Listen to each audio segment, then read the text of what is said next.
petits moutons étaient nés dans la montagne. Le troupeau s'y était installé pour l'été. Tout le jour, ils couraient au milieu des fleurs sauvages, se roulaient dans l'herbe, s'amusaient des lots des torrents, bondirent d'une pierre à l'autre.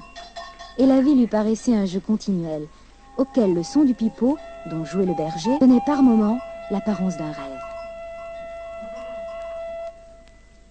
Mais voilà qu'avec l'arrivée du vent froid et l'approche de l'automne, il fallut que le troupeau reprenne le chemin de la ferme. « Qu'est-ce que c'est une ferme ?» demanda Flocon qui n'en avait jamais vu. Sa maman le lui expliqua. Mais le petit mouton ne retint de son explication qu'en bas il n'y avait plus de fleurs, plus de torrents, et qu'il lui faudrait la nuit rester enfermé entre quatre murs.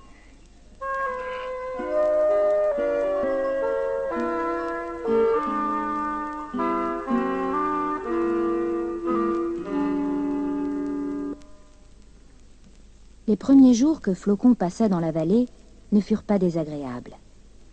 Il était si mignon que Pifette. Et la petite fille de la ferme, qui ne le quittait jamais, alla même jusqu'à lui attacher autour du cou un ruban. Et ça lui donnait tout à fait l'allure d'un mouton en peluche. Mais d'un mouton en peluche qui pouvait se promener tout seul si l'on était... et bêler s'il n'était pas content. Lorsque les vacances prirent fin, la petite ferme dut aller à l'école. Et la vie pour le petit mouton changea. Plus personne ne s'amusa avec lui. Plus parla. Et il commença à s'ennuyer.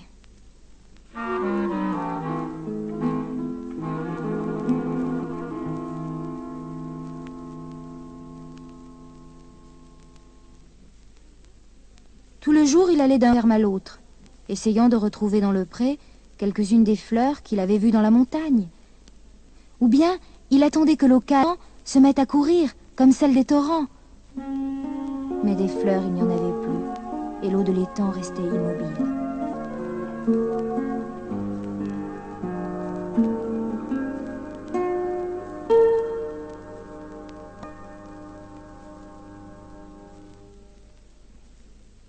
C'était long, les journées. Pour les animaux autour de lui n'avaient pas l'air de s'ennuyer. Le coq, par exemple, il n'arrêtait pas de chanter. Le chat, on le voyait tout le jour ramper, bondir, s'élancer comme une flèche. Seulement eux, ils avaient à faire. Le coq réveillait la basse-cour. Le chat surveillait le blé pour que les souris ne le mangent pas. Il ne servait à rien. C'était ça, probablement, qui lui faisait trouver les journées si longues et le rendait malheureux. L'un peut ne servir à rien. Et ce n'était pas sa faute, parce que même s'il avait voulu chanter, personne. Et s'il avait couru après les souris, il n'aurait pas réussi à les attraper. À force d'aller voir si l'eau de l'étang se déciderait à bouger comme celle des torrents, Flocon était devenu l'ami du petit canard qui y nageait au soir.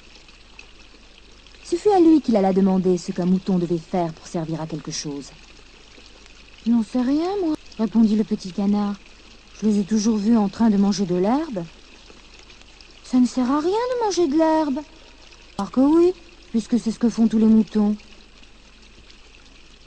Le raisonnement du petit canard n'était pas fait pour satisfaire Flocon. Ce n'était pas parce qu'il mangerait toute la journée qu'il aurait l'impression de se rendre utile. Et pourtant, lorsqu'il en parla à ses parents, son père le bélier lui dit à peu près la même chose. Il n'avait pas l'habitude d'entrer dans les détails chaque fois qu'il donnait une explication au petit mouton. Il lui dit qu'il devait manger pour grandir, pour avoir une belle toile, et que ce serait après qu'il servirait à quelque chose. Flocon mangea, puisque c'était la seule chose à faire. Et comme il était pressé de grandir, il arrivait même à manger 2 fois plus que les autres petits moutons.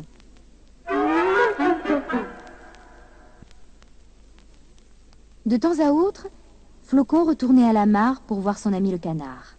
« Tu trouves que je grandis ?» lui demandait-il chaque fois. « Bien sûr que tu grandis. » Et la question comme la réponse était devenue habituelle que ni l'un ni l'autre ne s'était rendu compte qu'avec l'approche de l'hiver, la toison de Flocon s'était mise à épaissir pour le protéger du froid venir.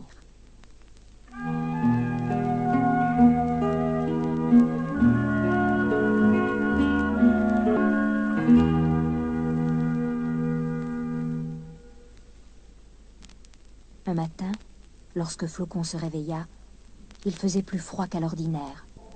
Des aiguilles de glace pendaient aux branches des arbres. Tout paraissait être habillé de blanc. Et lorsqu'il alla voir son ami le canard, le petit mouton trouva l'étang gelé. La malheureuse petite bête, réfugiée dans un coin, grelottait et pleurait. Flocon n'avait pas froid, lui. Sa toison le protégeait. Et brusquement, l'idée lui vint de s'en servir pour son ami. Il le prit entre ses pattes et le serra très fort contre lui.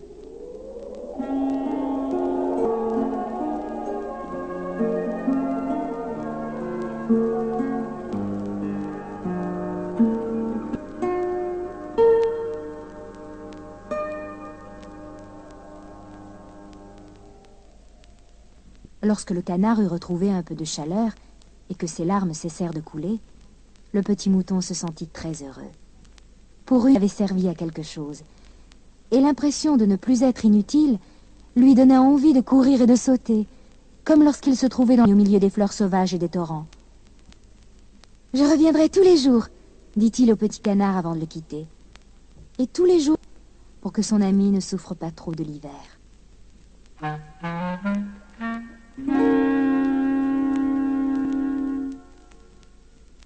Était-ce pour cela que la laine de sa toison devint de plus en plus épaisse?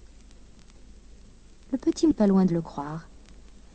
Et lorsque le printemps arriva, il avait sur le dos presque autant de laine que son papa et sa maman.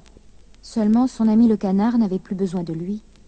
Le froid avait cessé, et Flocon pensa que de nouveau, il n'allait plus servir.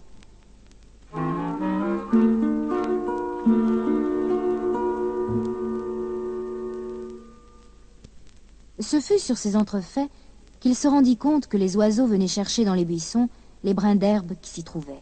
« Pour faire leur nid, » expliqua son ami le canard. « Ce serait bien s'ils avaient aussi de la laine, » se dit le petit mouton. « Leur nid plus confortable. » Et Flocon se mit à se frotter contre les buissons pour qu'un peu de sa laine s'y accroche. Les oiseaux puissent la prendre pour la mettre dans leur nid. Les petits oiseaux n'étaient pas bêtes. Ils avaient compris que Flocon faisait exprès de se frotter contre les buissons. Ils devinrent tous ses amis et s'amusèrent à de lui pour le remercier.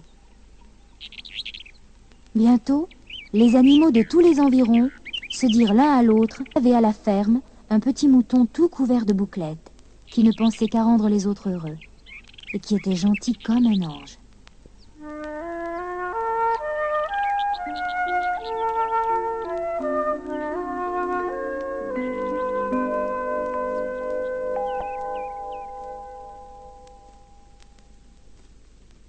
Un jour, lorsque la toison de Flocon fut devenue très épais, Pedro, le petit berger, s'approcha de lui et lui demanda gentiment « Tu veux me donner ta laine ?» La fermière fit faire un châle pour son bébé. « Mais si tu prends ma laine, » répondit le petit mouton, « je n'en aurai plus pour réchauffer mon art ou pour aider les petits oiseaux à faire leur nid. »« Pas du tout, elle repoussera. » Et lorsque Pedro lui expliqua que c'était à cela que servaient les petits moutons, à donner de la laine qu'on mettait en pelote pour la tricoter et à en faire des vêtements chauds pour l'hiver, il réjouit d'être un mouton et accepta qu'on le tonde.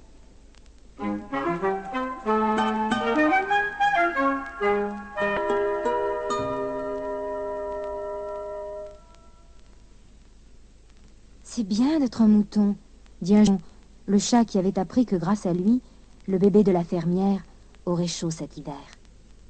Moi, je ne suis bon qu'à courir après les... C'est bien d'être un mouton, lui dit un jour le coq, auquel les petits oiseaux avaient raconté que grâce à lui, ils avaient de très beaux nids, bien douillés. Moi, je ne suis bon qu'à chanter. Et lorsque l'été arriva, lorsque le troupeau repartit vers la montagne, où courent les torrents et où poussent les fleurs, Flocon y fut encore plus heureux que l'année précédente. Il rêva davantage devant les torrents qui bondissaient d'une pierre à l'autre, et s'il passa ses journées à se rouler dans les fleurs, ce fut pour que la laine qu'il donnerait aux oiseaux et aux enfants des hommes sente encore meilleure que celle qu'il leur avait donnée cette année.